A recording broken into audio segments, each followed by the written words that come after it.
Ayaq ağrılarının yayılmasının səbəbi çoxdur. Bax, indi Zemfira xanım, Zemfira anamız dedi.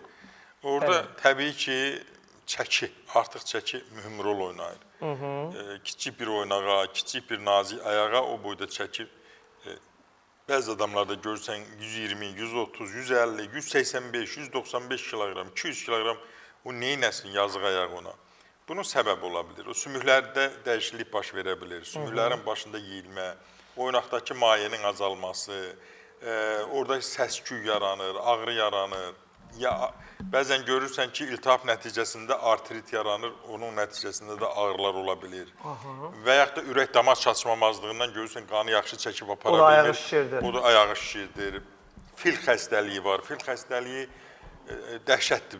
Ayağı o qədər şişir ki, elə bilirsən, keçmişdə bu həmişə bir kişilərdən qalma, mən də uşaq idim. Kişilərdən qalma, nə gözəl xanımdır, nədir? Nə gözəl ayaqları var. Sən demə, bu xəstəlik imiş. Tökmə yuxarıdan aşağı elə bilginən ki, onu memar töküb ayaqlarını. Ayaqlar parıldayır və çox şişkin vəziyyətdə.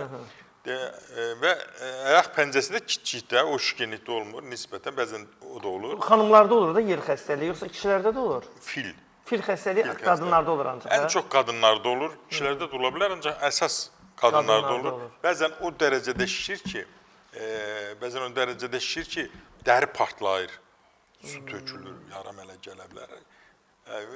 Əziyyət çəkirlər yeriməyə, hərəkət etməyə.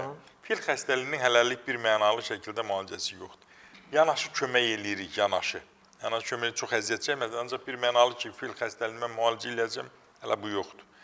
Ondan başqa, dediyim, varikoz damar xəstəliyi, ən çox görürsən bir ayaqda olur, bəzən iki ayaqda olur. Ayaqlarda damarlar ən çox qadınlarda hamiləlikdən sonra yaranır və məsələn, irsiyyətlə yaranır. Mənim məsələn, nəslimizdə, kökümüzdə biz atadan, babadan keçmə sağ ayağımızda varikoz damar var. Təbii ki, biz onu zəli ilə qoymuruq, inkişaf eləsin. Əməliyyatı tamamilə aparırsınız onu? Aparmırıq. Yəni, rahat həyatını yaşayırsan da, varikoz damarların tromblaşmağa və infarkt, insult verməyə ehtimalı çoxdur.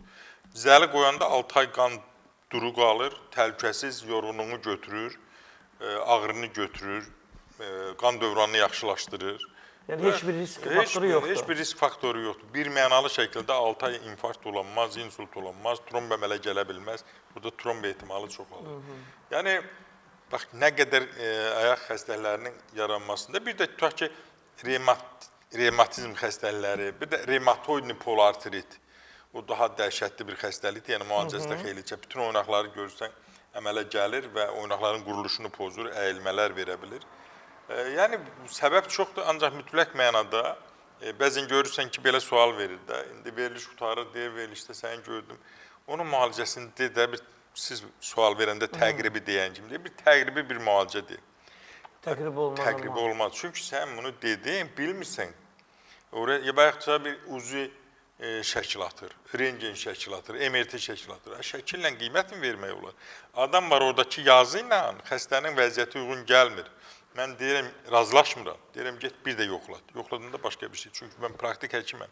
Bizə Seyfəddin doktor klinikasında, əziz tamaşaçılarımız, tutaq ki, çox klinikalarınız pula görə, əlində sənin müayinələrinin cavabı var da, tutaq ki, bir ay bundan qabaq, 15 gün bundan qabaq başqa klinikada keçirdin sən. Gəlirsən bu birisi klinika, birlikdə təzdən keç. Bəlkə mənim pulum yoxdur, get bu birisi təzdən keç müayinələrdən gəl. Məsələn, doktor elə eləmir. Elə köhnə əlimizdə olan... Yox, təzədirsə də, yəni bir ay, 2 ay, 3 ay. Daha bu keçənkini gətirəndə təbii ki, yaramaz. Ancaq yəni qəbul edirik, tam şərikəm. Bu gün analiz verir, əlinə götürüb analizin cavabını. Gedir başqa bir klinika deyir, yox, mən buna inanmıram yenidən. Elə şey mi olur, niyə inanmırsan?